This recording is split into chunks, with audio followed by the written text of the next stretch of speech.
introduce ourselves. So this is Nancy Ukai, Mike Ishii, and my name is Satsuki Ina. Thank you for being here. As the sensei described, the lights, you are to us the light shining from the moon to give us the courage and the strength and the support to carry on our mission. So thank you very much for being here.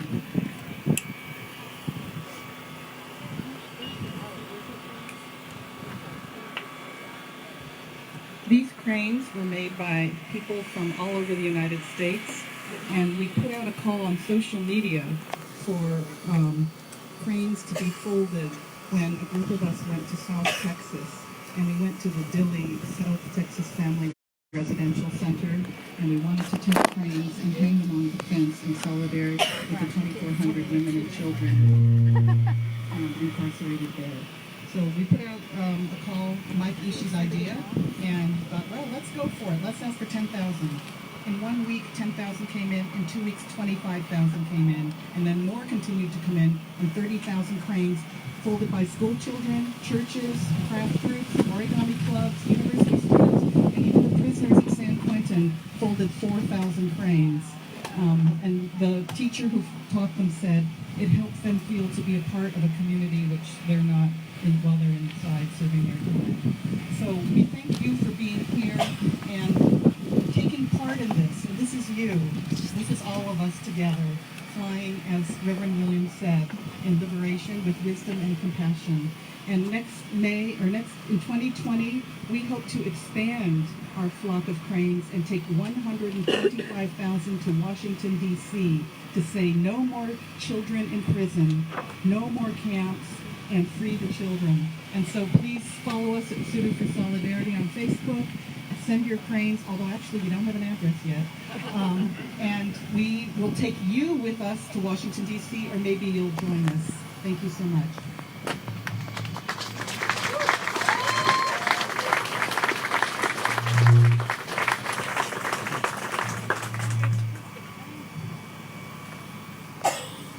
We're now going to do the hanging ceremony for the Tsuru. In the days after World War II, there was a young girl in Japan who was suffering from radiation poisoning. And in our culture, the crane is a creature of transformation and healing. And so it is said that if you folded 1,000 cranes, you would be granted a wish for healing. She died before she finished. So the children of Japan and the world finished folding her cranes for her, and they sent them to Hiroshima. And children continue from all over the world to send the cranes to Hiroshima.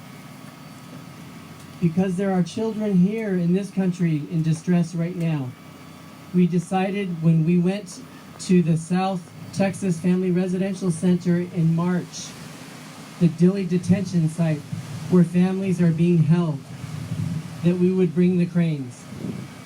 And so we did a healing ceremony there, and we are going to bring these same cranes from Dilley, and we're going to do the ceremony here today. This represents the voices of people from the Japanese American community and allied communities who are sending a message to all of the children and families who are incarcerated that we have not forgotten you, that you remain with us in our hearts, and we will fight for your freedom. So we're going to hang the cranes now to bring our ancestors and our communities here together with us today.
need a folder? Yeah.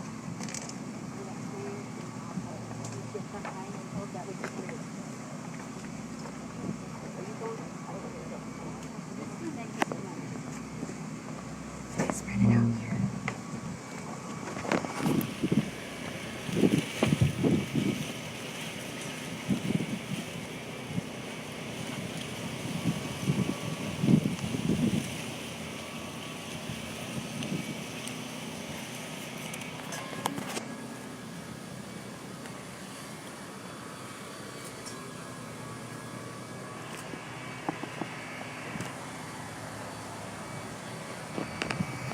In the spirit of the healing traditions that have brought our communities together today, in memory of all of our ancestors and our peoples who have been subjected to the violence of detention and separation of families, let us now have a moment of peace and remembrance for them.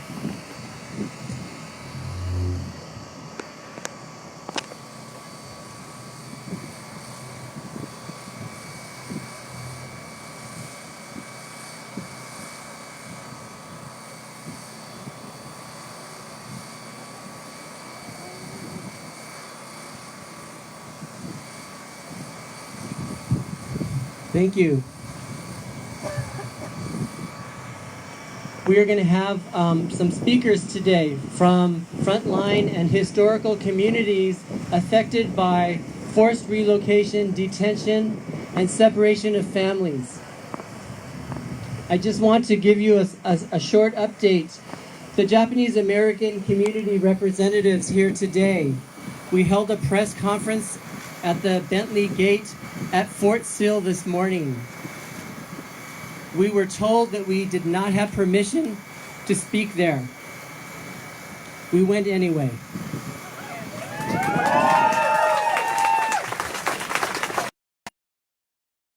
During World War II, they're right here. They had all agreed last night that they were willing to be arrested.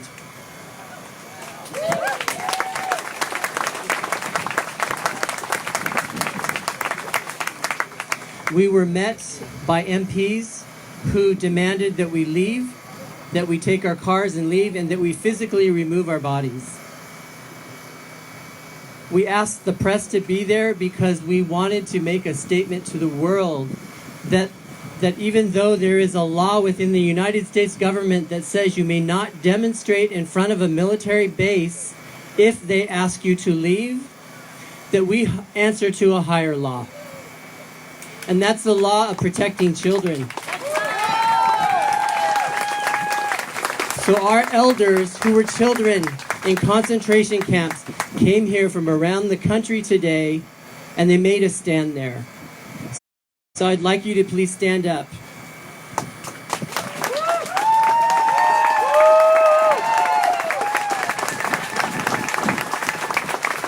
We are in solidarity with all of you.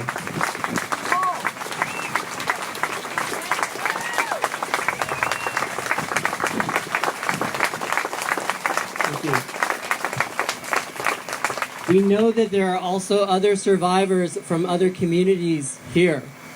Are there any survivors from the Fort Sill boarding school that are here today with us? Because we've met some of you, and we're very moved and touched by your stories. If you are here today, thank you for coming.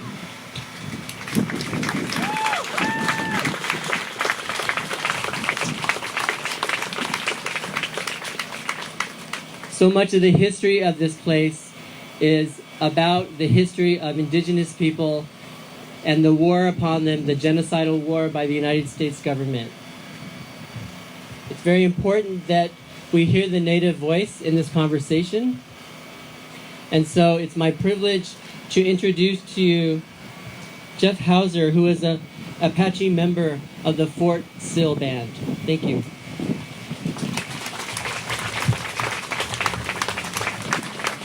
Actually, my name is Jeff Hauzos. That's the Apache version. My grandmother and grandfather, Sam and Blossom Hauzos, were prisoners of war on Fort Sill with Geronimo for 20 years. They were victims of a white supremacist colonial government that minimized people of color, people who were different, made them different and sent them away. They were almost killed. There's a cemetery full of children on Fort Sill that are our people. Now, for nearly 20 years, I was chairman of the Fort Sill Apache tribe. I'm not now, but this is still my number one priority, is to get recognition and compensation, not compensation financially, but recognition of what the harm has done and to stop it from happening again. My grandfather fought with Geronimo. He was born on the reservation in 1886 and resisted the Americans with Geronimo. And when Geronimo surrendered, no, he was born in 1868. When Geronimo surrendered in 1886, they were put on trains and shipped to Florida, the entire tribe. And he wasn't released until he was 42 years old in 1914 when he was married to Blossom Houses, who had been born a prisoner of war in 1893 and had a child. The one thing about Geronimo that you don't know is when he surrendered, before our people were taken, he had one requirement: keep the families together. The government broke numerous promises to the Fort Sill Apaches, to the Chiricahua Apaches. They're continuing to break promises even today. But the one promise they kept was they kept the families together. And perhaps that's why our tribe is still intact. It is so critical to take care of children. It is so important to have the children with their mothers. Any policy of a government, of a white supremacist colonial power that strips kids from their parents is simply inhumane and intolerable and unconscionable.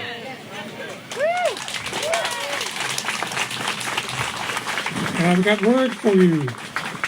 People of color are the dominant majority in the country, or they soon will be. So we will have the power to change the laws. We will have the power to make things right. And we will have the power to make things fair. So I want to thank you for giving me a chance to speak. Glad to be here.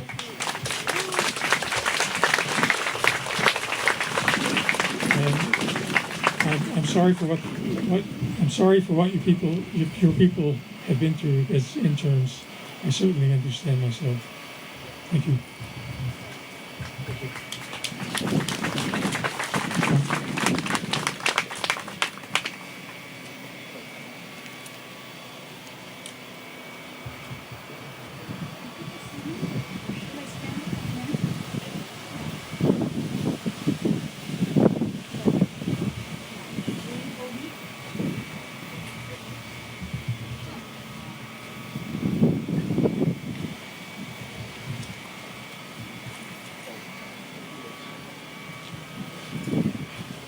Thank you. Thank you for being here. One of the things I tried to do after we went to the Texas South Residential Family Center to protest, there were several of us who were held at Crystal City, Texas, which is an hour away on the same highway as the Dilley detention facility where 2,400 mothers and children are being held today. That's where we hung our cranes. I tried to describe what happened, and it didn't come out in any kind of linear way, so I want to share my thoughts with you.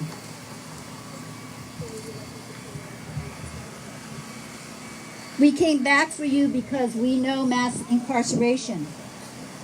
We came back for you because we know family separation.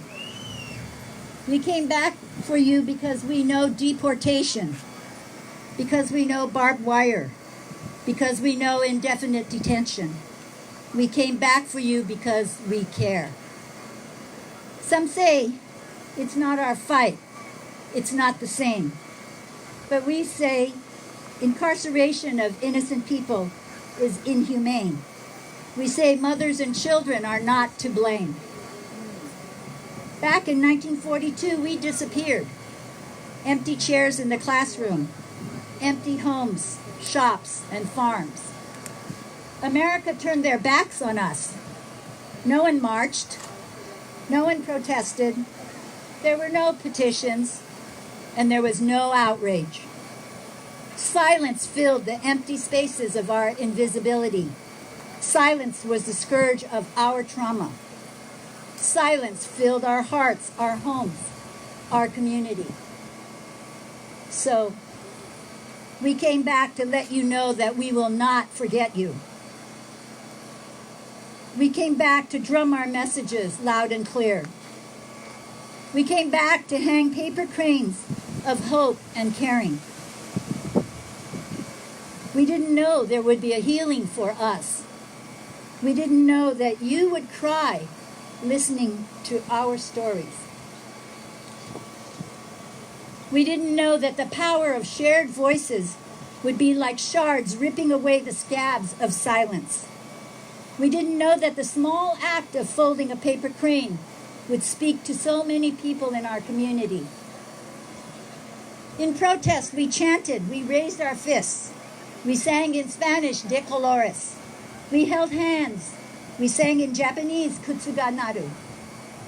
We sang for our grandmothers and grandfathers. We sang for our mothers and fathers. And we sang for you. And in return, you reached into your brown paper bag and tied a string bracelet to my wrist. You pushed a tortilla through the chain link fence. You welcomed us wearing ties and hats. You even saved a rock from the old water reservoir, placed it in my hand, saying, "You had been waiting years for me to come back." Your big brown eyes stared up at me as tears welled up in mine. Little child, you are me. I am you. We will not forget you. We will not be silent. We will come back for you, and we will bring others until you are free.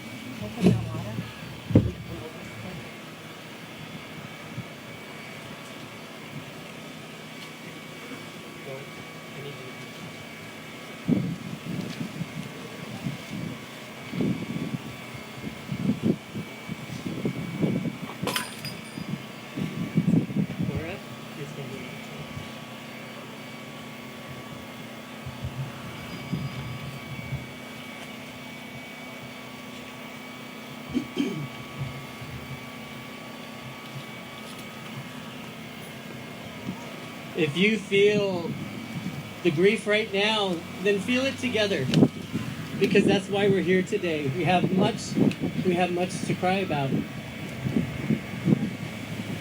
My name is Michael Ishii, and I'm the co-chair for Tsuru for Solidarity. During World War II, my mother and her family were incarcerated at the Minidoka concentration camp in Hunt, Idaho. Other members of my extended family were murdered in upstate New York by a World War I veteran who entered their home and shot them. Were she alive today, my mother would be outraged that we are witnessing large-scale mass detentions on a scale not seen since the Japanese-American incarceration. She would be outraged that children are being incarcerated like she was in U.S. concentration camps. And my family and my community, we are still healing the intergenerational effects of this violence. My mother's sister was born in a concentration camp and suffered brain damage. She suffered mental health issues her entire life, and she tried to commit suicide multiple times before dying tragically on the 4th of July. So I am here, a descendant, to support my elders who have come to bear witness and to raise their collective voices in opposition to mass detention. When we see the pattern of separating families, such as during chattel slavery. And when the government forcibly removed people from tribal lands and broke them apart, then imprisoned them at Fort Sill. When indigenous children are forcibly taken from their families to boarding schools, where they attempt cultural genocide on them. Or when the government rounds up community elders in the middle of the night, as they did in our community in 1942. Or now in 2019, because ICE is going tomorrow night to millions of homes across this country, and they're going to break into their homes and they're going to break families apart. This is happening in the United States. What we are seeing is a systemic racist pattern of violence being enacted upon non-white communities. And when this violence is targeted at our children, and when children are put in concentration camps, taken from their families, medicated, sexually abused, denied proper health care, we unfortunately know historically what these tragic consequences are. And we know that this trauma will last for generations. This has been going on for hundreds of years in this country. And we are here today collectively, all of our communities standing here today to say, this must stop! That's right!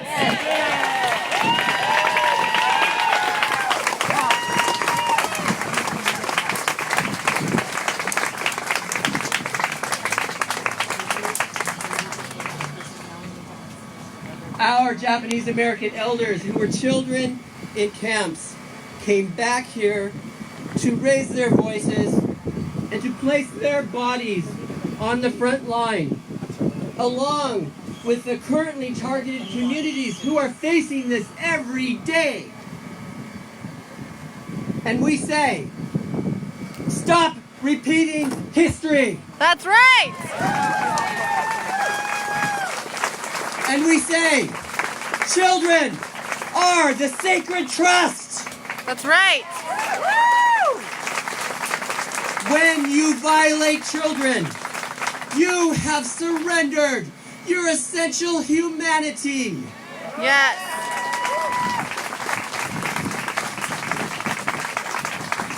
We offered a healing ceremony today for our entire country.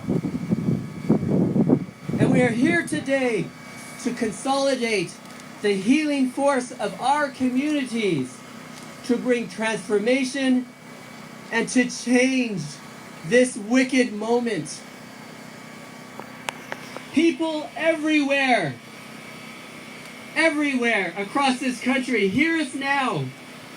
Join us in demanding that no more children be incarcerated. No more. No more! No more. No more! No more. No more! No more. No more! No more. No more! Reunification, not separation. Unification, not separation! Reunification, not separation! Reunification, not separation! No more U.S. concentration camps. No more U.S. concentration camps! No more U.S. concentration camps! Thank you. Woo!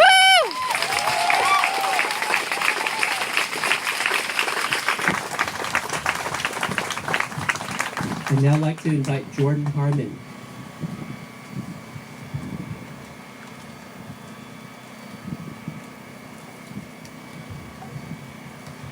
Okay, Hishje, Hishimahi.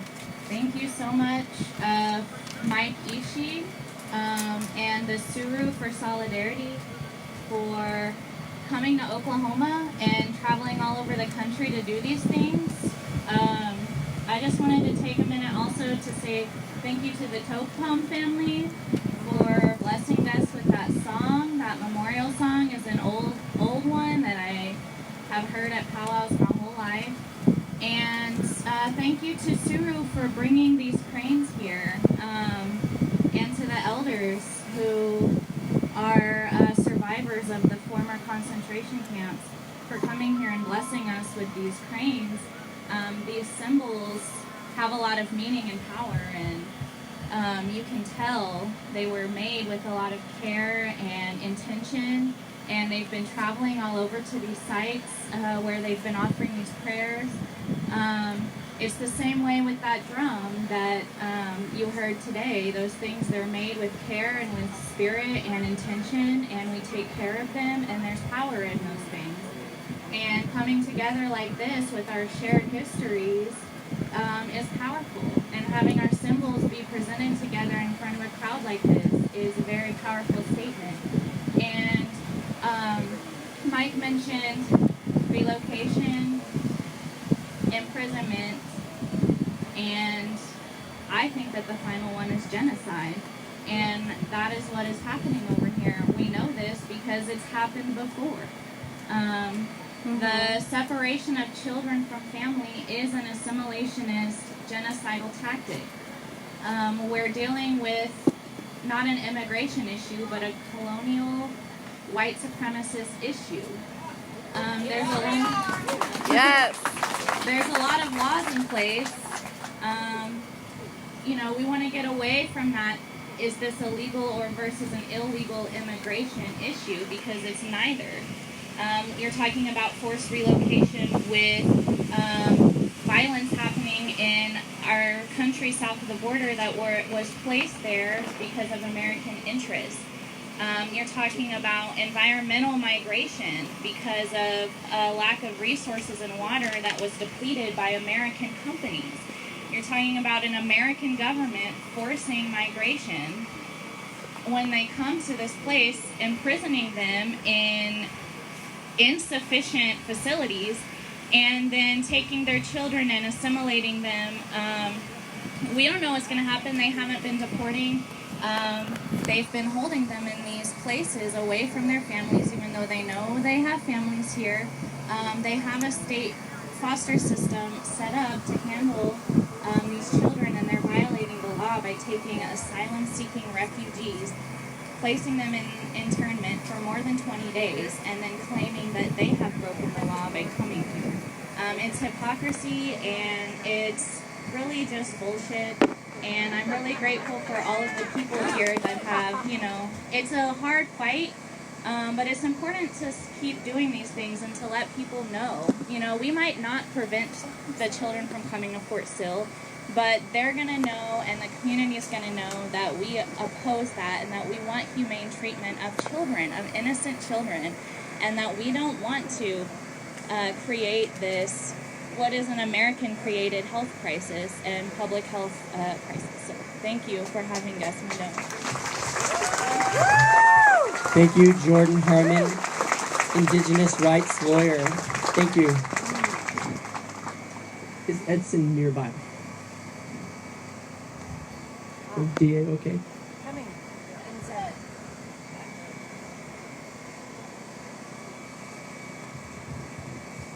Hi everyone, before I introduce myself, just a quick public service announcement. If you see ICE enforcement in your area, you can call the number 1-844-363-1423. 1-844-363-1423 to report it. Thank you very much. That's the Legal Watch hotline. All right. 1-844-363-1423. And I have some cards for y'all as well, so just see me after it's over. My name is Edson. I am with Dream Action Oklahoma, which is an immigration advocacy organization here in Oklahoma. The United States began with a declaration that the people who have lived here are merciless savages, marking their bodies as only something to be exterminated, removed, and conquered, and thus they tried and they did. That is the reality of the land in which we live. In Fort Sill, you can see that in action throughout time. with Geronimo being held, now being used as the very idea of enemy combatant, as it was mentioned that that's what they called Osama bin Laden when they killed him. Fort Sill was used as a site to criminalize the very bodies of Japanese Americans who had nothing to do with what the United States was doing at the time, only including them all indiscriminately. And now we see that very criminalization. We see the removal of human from those detained, and the way in which we speak about them, the merciless Indian savages now summoned as criminals, as drug dealers. The border painted across the United States by native blood is now a site to target Latinx people, greatly indigenous, and parts of their own genocidal history. Why do you think that our Latin American countries are destabilized? What do you think moves us? Why do you think we would risk getting separated from our children? And what do you think caused it? And among all this fear, all this pain, the deluge, day by day, made to break us, made to make us think, well, one more piece of bad news can't really move the needle any further. It's all the way it'll go. But here, together, acknowledging the genocidal histories, the dehumanization, the way in which these mechanisms function, we dare to live.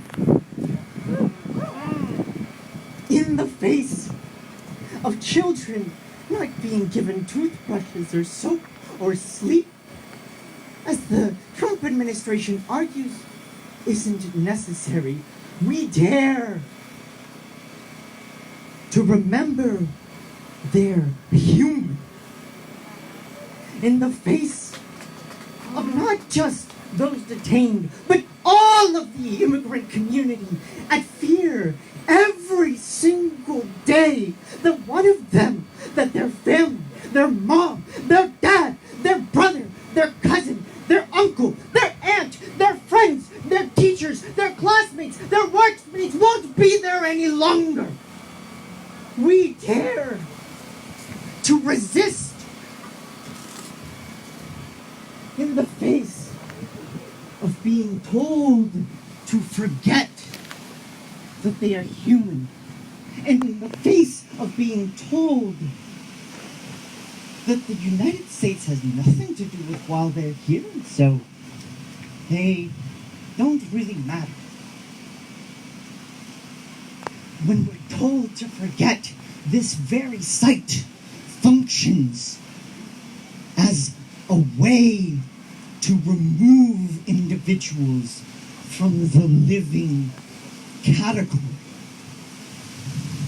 When we are told to forget whose lands we're on, and we're told to forget Geronimo,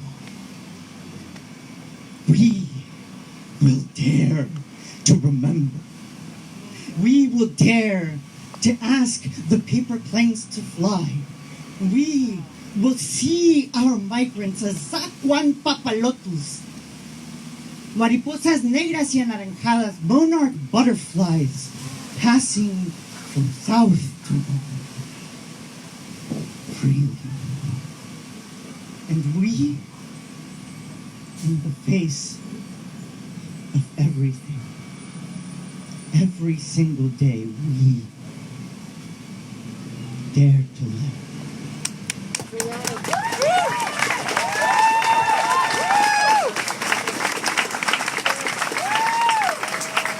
Thank you. Edson Alvarado from DAOK. Losing my voice. Next, I'd like to introduce Reverend Cherie Dickerson of Black Lives Matters, Oklahoma.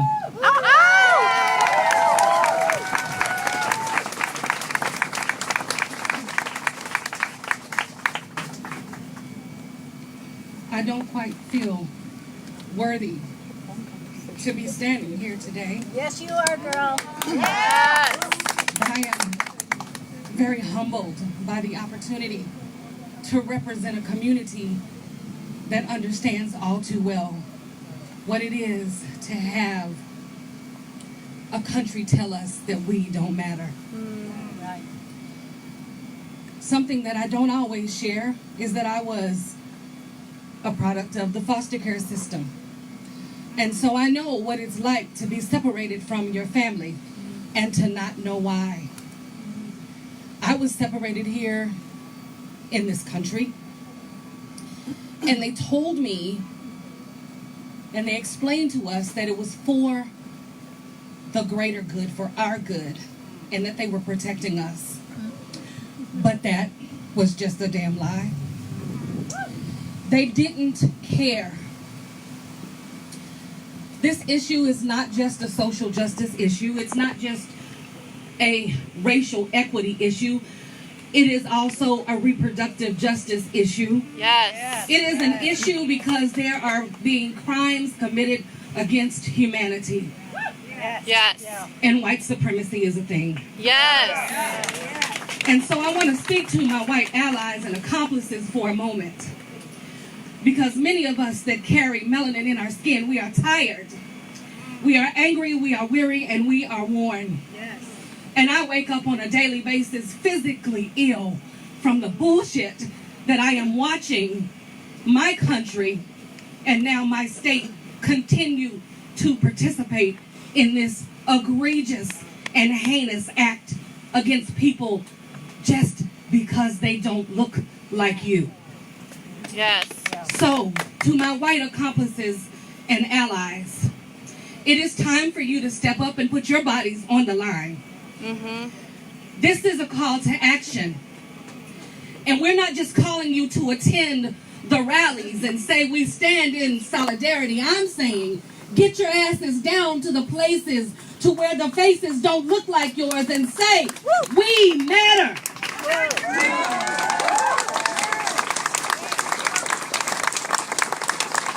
If you're uncomfortable today because of the heat, I want you to imagine what it must feel like to triple the amount of people that are here, that are locked in cells half this size, that are not able to sleep, that cannot even experience normal bodily functions, that cannot eat, and that parents have to look into the faces of their children and say tomorrow they have to prepare them for if you are taken. Mama and daddy just want you to survive. This is about survival. And we are not supposed to be asking and seeking survival in a country that says we are a melting pot. Right. If something needs to be melted, we need to melt the ice. Yes. We need to continue to dismantle the systems of oppression that stand against us every day. And some of you all have been comfortable for far too long. And so if you get upset with me, I don't really care. Many of you knew that I was going to tell the truth. Yes. And that I was going to say that if you are who you say you are, then we won't have to continue to ask you, encourage you, or demand that you use your privilege to say, I am the type of American citizen that I want to be represented. Say it. You may not be comfortable. You may deal with pain. You may be angry, and you should be. You should be outraged. You may get tired. then you will have a very small semblance of what us as people of color and Black Americans deal with on an everyday basis and have been dealing with for 400 years. Yes. 400 years ago, you brought our people over here. One, with blood, sweat, and tears, we built the domicile that holds the grifter in office. Yes. Who leads the regime Yes. to destroy all people who do not look like him. And so if you don't want to be identified and affiliated with such, it is time for you to be part of the crusade to melt the ice. Yes. I served in the military and I did so proudly. Wow. But I want to tell you, if you are some of my former military or veteran brothers and sisters, that if you are holding an American flag today, or if you are holding an Oklahoma flag, it should be upside down. Because we are in distress. We are tired. We are worn. The words that we say are redundant and repetitive because we have to keep saying them, but also they are so true. And so, if you are outraged, if you are sickened, if you are disgusted, and today of Oklahoma and the military, I am ashamed of what we are allowing, since we say we fight for freedom. Yes. And that we are standing to protect. And even our law enforcement says to serve. It is time for you to stand and serve correctly, because we have been getting it wrong for far too long. Will you commit to saying, I'm going to help melt the ice? Yes. And now, because I am clergy, because I am a third generation PK, and this was not asked or even expected, but the organizations that are here, the revolution is not free. And so I'm going to encourage you to get onto your social media. I am going to encourage you to do the work to find the addresses. And I'm going to encourage you to dig into your pockets and give your pocket change for social change. Yes. Thank you. Yes, it is an old adage, but it is time for you to put your money where your mouth is. All right. I have learned as a pastor that people will follow where they invest. Yes. And so do the work. Put the money in the plate.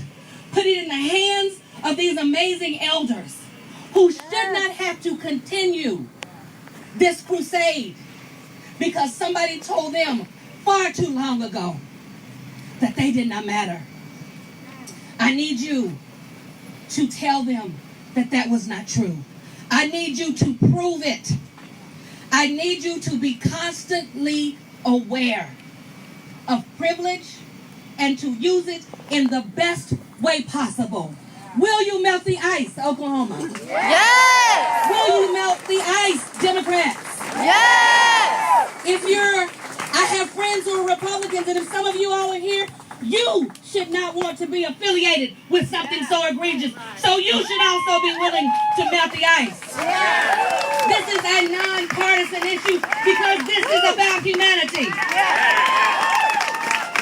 Black and brown and Asian and Native bodies have been treated and killed and slaughtered and disrespected and forgotten for far too long. I am putting you on notice.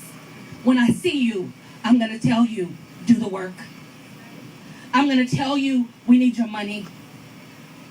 We need your weariness. We need your tired. We need your effort. And if you are not willing, then do not waste our time and stand with us any longer.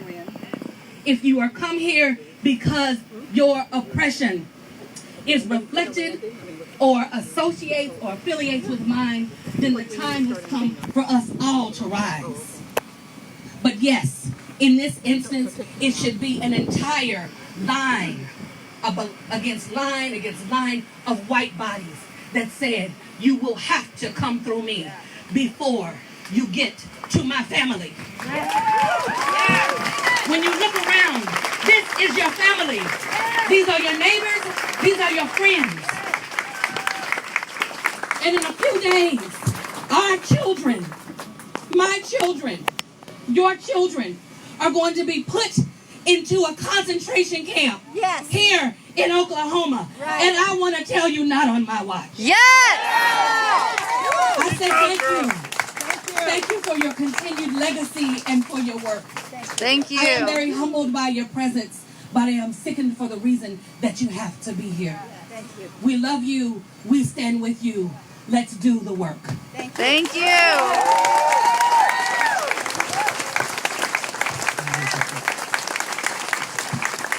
Repeat after me. No ban. No wall. No camps. No, no. No ban. No wall. No camps. No, no. No ban. No wall. No camps. No, no. No ban. No wall. No camps. No, no. Yeah. Woo! Can Veronica please come up?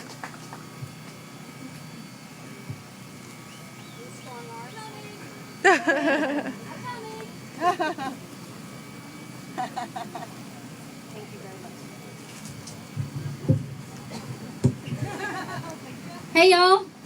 Hey! Y'all fired up today? Yes! Are y'all angry today?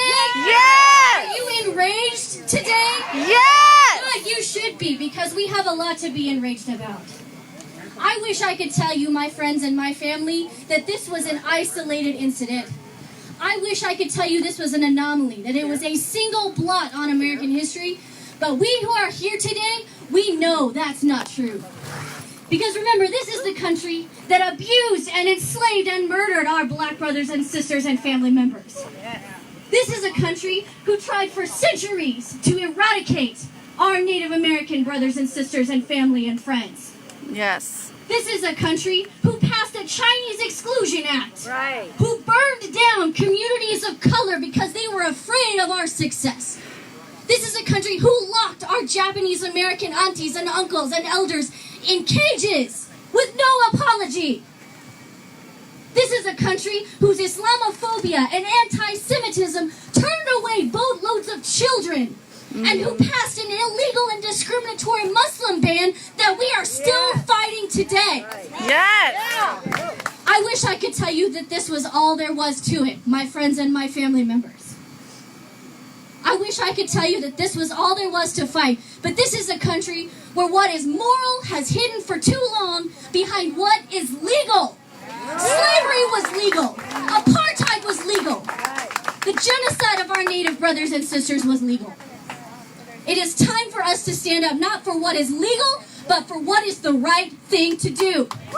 Because remember, my family and my friends, this is a country where activists and leaders have put their bodies on the line for the right thing.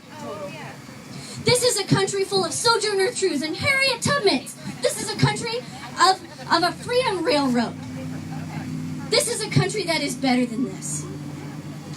And so I'm asking you, my friends and my family, that today we acknowledge our sad history and we fight back. This is a nation where our communities have come together to say, no ban, no wall. No ban, no wall. This is a country that came together to say no hate, no fear. Immigrants are welcome here. No hate, no fear. Immigrants are welcome here. And my friends and my family, this is a country where we will come together time and time again, as many times as it takes, to say that this is what democracy looks like. So what does democracy look like? This is what democracy looks like. Say it again. This is what democracy looks like. Thank you. Woo! Thank you.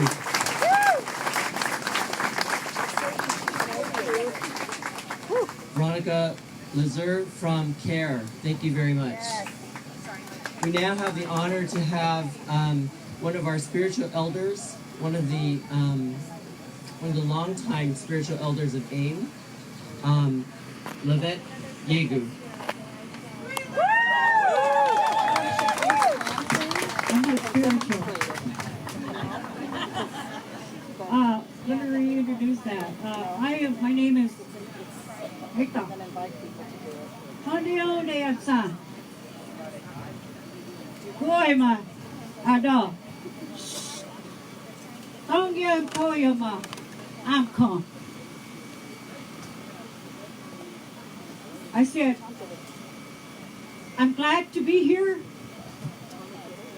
I'm a Kiowa woman from the Kiowa tribe. My Indian name was Thongya Mtoyama, which means prayers went out for her. And you'll understand as I go along that why I received this name. I guess you could say I am a descendant of a Fort Sill Indian school atrocity. In 1871, it was established at Fort Sill. It was established there because they were, as the people were saying earlier, they were snatched from their homes to try and do something for them, because they always looked at us and looked down on us that we were stupid, that we couldn't do nothing, that we didn't know nothing. But you know what? That was a lie. Yes. And then after I'd been there for a few years, a couple of years, there was two individuals who were Quakers. Remind you now, this is a religious people. Two religious people, the Quakers. And they said they wanted to start a non-secretary.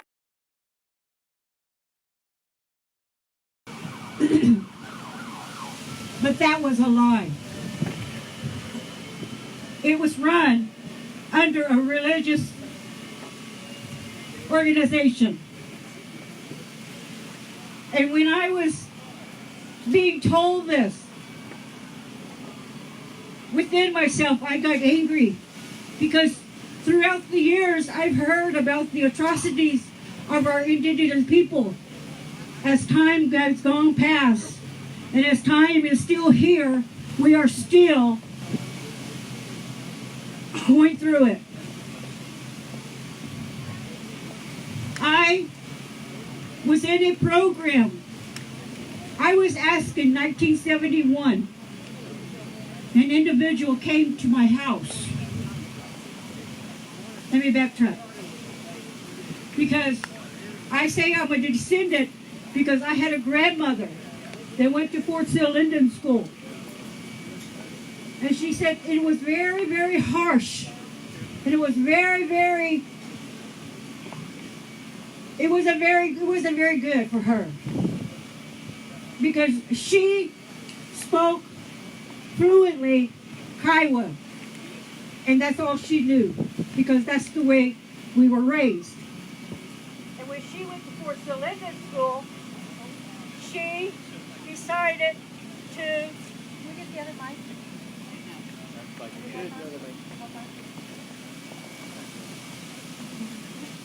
She decided to speak. She decided to speak in Kiowa, and she got caught, and she got punished, and she got, I think it was several times that happened to her, and so she decided to make a different plan. So instead of talking Kiowa, because at the time there were Comanches, Apaches, Wichitas, Delawares, Caddos were in that school. And she said, so being in this area, which is, I always consider Comanche country. And so there was a lot of Comanche students there. And she decided to speak Comanche. So when she spoke Comanche and they found out that she was speaking Indian, they punished her again. And so she was finally took it upon herself that I'll speak it when nobody's around. I'll speak it to my people when nobody's around. That's how she got over speaking. And today, bless her heart, she's no longer here. She spoke it until the day she died. So I am blessed to know this for my grandma. And back in 1971, when we were approached, my parents were approached by an individual that came to our house and wanted us, me, my brother and I, to attend Fort Sill Indian School, not knowing what I was getting myself into, because I thought I was going to the Indian school. And what it was, I did go to the Indian school. We had our own dorm, boys on one side, girls on the other. Talk about separation. And then I went through the stages of meeting new people, meeting different tribes, different, and learning their ways and respecting their ways. That I graduated from Lawton MacArthur. Okay, I didn't say Fort Sill Indian School. I graduated from Lawton MacArthur on the east side of town. And what that was, that individual was kind of like giving us lies, smoothing it over. And after I had graduated, I found out that we were guinea pigs for the government, education-wise.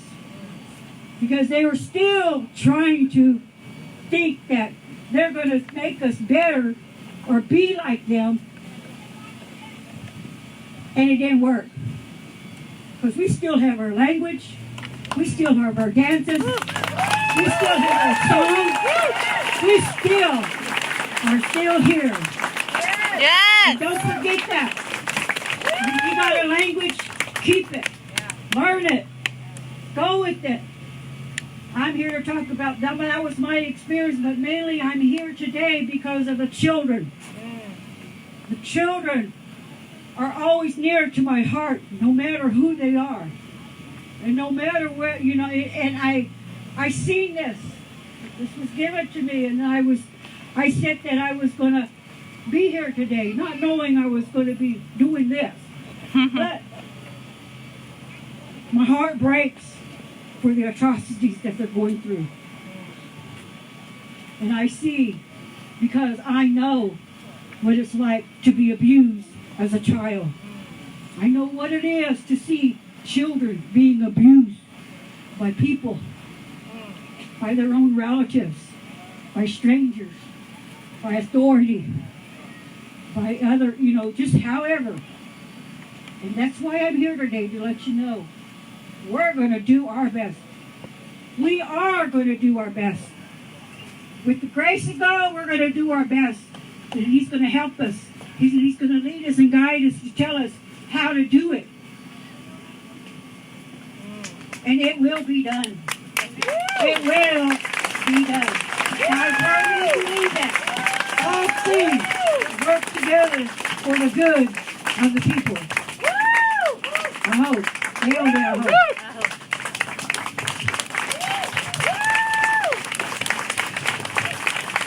Thank you.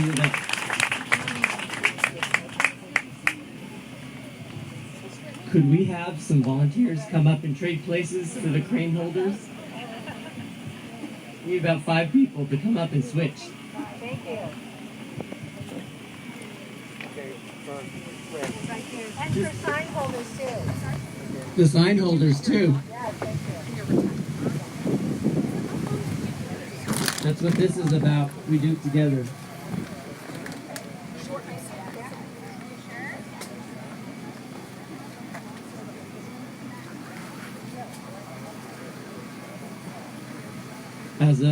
As a proud son of the city of Seattle, I'm really happy to have my Japanese American brother here with me. Tom Ikeda, who is the executive director of Densho, is here. Thank you, Mike. I'm going to tell a story about what happened during World War II behind the walls of Fort Sill. But before I do that, I actually want to talk to the Japanese Americans who are here.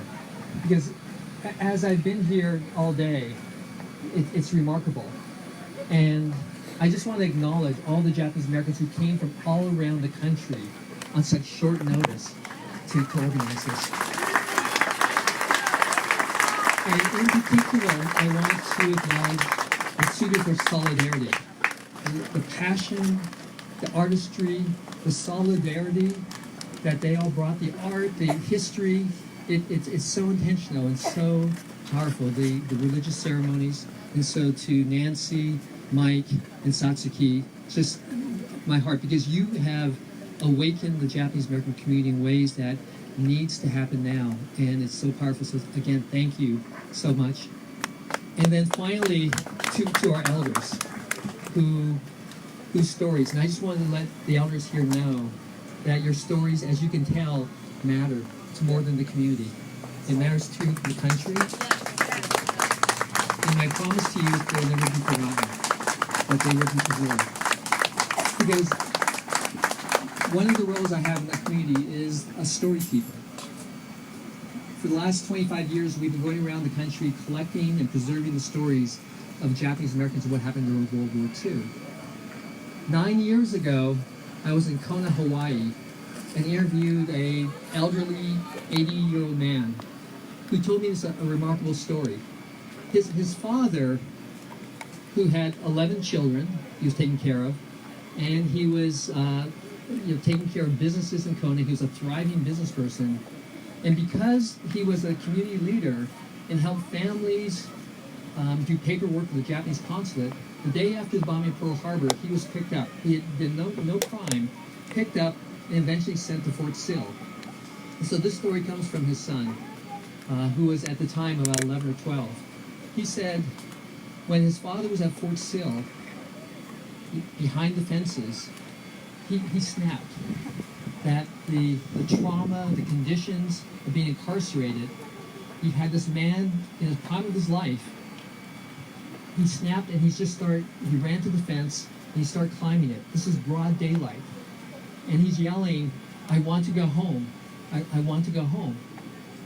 And as he did that, the other internees were yelling, "Come back, don't do this."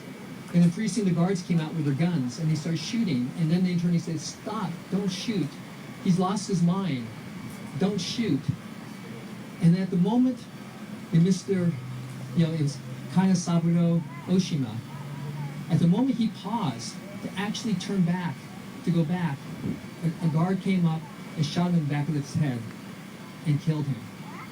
And as his son told me the story, this 80-year-old man, you could see in his face how he went back to being that 11-year-old and the pain and how quiet it was and how devastating that was to the family. Because back then, that was the form of family separation. They oftentimes took the fathers away from the families and put them in camps. And so when I think about this man in his prime of his life, he's so devastated and losing his mind, I think about the children who are going through this right now and the trauma. And as we know from our elders and the stories, the trauma doesn't stop just there. It goes on for decades and decades. It goes on for generations. And so when I think about that, as we've been saying, no more concentration camps. But there was something else that came out this morning, another story. Mike mentioned how we were on the site of Fort Sill, an Army installation. And what it reminded me of was my uncle. My uncle was a kid born and raised in Seattle. He was at the University of Washington. He was incarcerated along with my mother, my grandparents, also at Hunt, Idaho, the Mendota camp. But he, from that situation, to get out, he volunteered for the U.S. Army and served with an elite U.S. Army fighting unit that fought in Europe, the 442nd. A unit that Army historians say is the most decorated unit in American history for its size and length of service. They took heavy casualties. They were heavily decorated. And my uncle went there for a couple reasons. One, to fight fascism in Europe, but the other one was for democracy in this country, where Japanese Americans could have a voice, other communities of color could have a voice. He was killed in action doing that. And I know if he were here, he would tell me that what we need to do today is we need to be the allies for vulnerable communities today that Japanese Americans didn't have in 1942.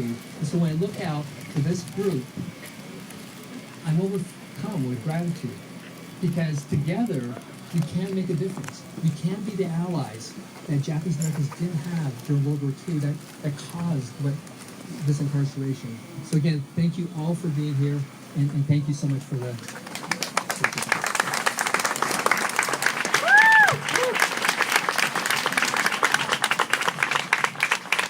Is Karina here from Laredo Immigration Alliance? Can you see her?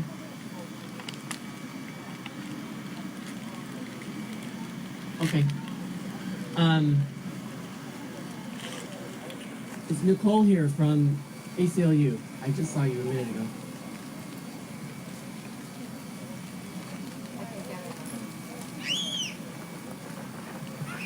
Okay, I'm gonna have my co-organizers come on up.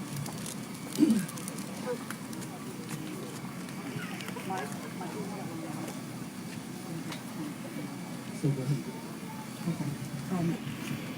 There is a banner on the left, and so after we end, it shows vintage 1890 photograph of Kiowa boys, and it shows a 3-year-old Japanese American boy in Seattle who's about to be taken away, and it also shows a boy from Honduras in Mission, Texas last June when the zero tolerance policy was in effect.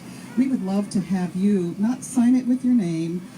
We have paint, and if you would put your hand like stop to show that you were here today. If you would like to do that, we would be honored, and we will carry it with us wherever we go to continue to show that people are with us and we're all working together.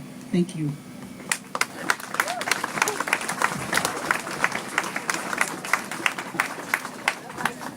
And we will have gloves so you don't have to get your hands dirty. We love the fingerprints. That's true. We want the fingerprints. Keep your hands dirty. Your choice. Nicole, I'd like to, we just want to thank Nicole and the ACLU because they've been our working ground partners here.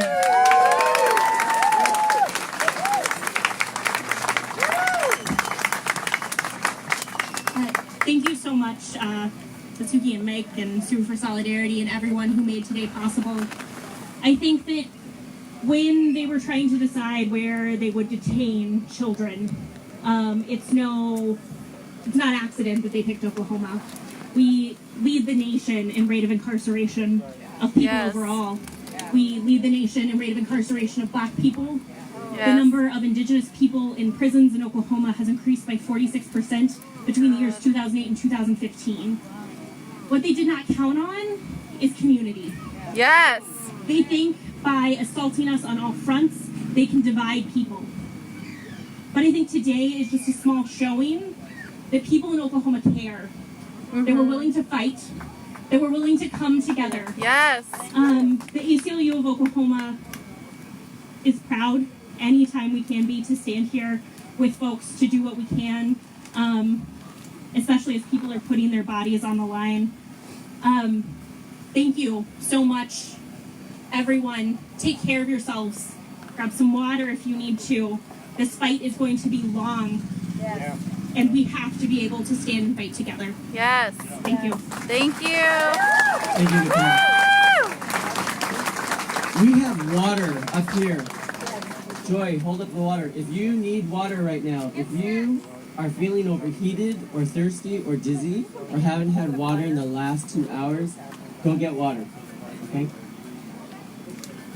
We're coming to the end of our time together here.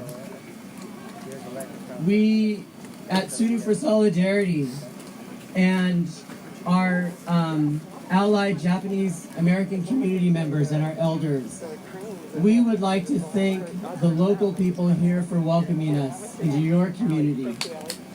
Thank you. We're proud to align ourselves with you. And we know you're going to take the fight to this. And if you need us, you just call us. We'll be here again if you need us. Woo! And we'll bring more people. Yes! We have a GoFundMe page. This was the brainchild of a small few of us who said, it seems ridiculous that we could make a difference. And then we said, well, let's talk. And so 2 actions later, here we are today, and now we're planning a national action with multiple partners, including you, by the way, because you're now part of Tsuru for Solidarity. And we don't just represent one community, we're a network of allied communities. So we're going to Washington, D.C. in 2020 May. So look at our Facebook page because we want to organize with you and with people all across the country. We're going to hang the cranes on the White House fence.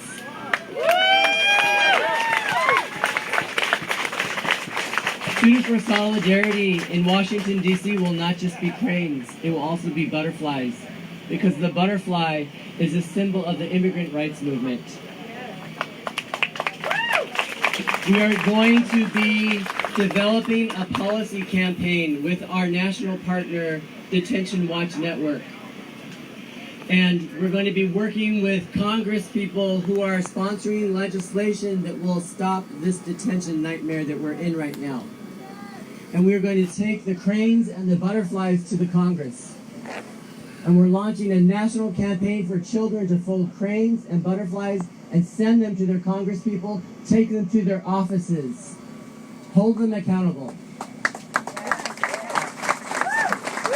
We're also holding a conference of allied communities to come together and share our healing traditions, because what we know is that the violence of this is intergenerational. And each of our communities has figured out brilliant human ways to survive this. And we're going to come together and we're going to help each other heal. Doing that work has to be central in the work for change. If we heal ourselves, we empower ourselves to be the agents of transformation. Yes! Last thing we want to do is we would like to thank the indigenous community of Oklahoma for welcoming us here. Woo! In particular, we would like to thank American Indian Movement Indian Territory. Yes! Thank you. We didn't know if there would be counter-protesters. In this day and age, you kind of have to expect it. And I want to, where is Mary? Can Mary come up here? I want to say a special thank you to Mary Topam, because she's the one that reached out to us, because we didn't know anybody. We knew we had to come, but we didn't know how to connect to the local community. And Mary stepped forward, and she's been, well, she's a new family member to us. And she connected us to everybody. Thank you, Mary.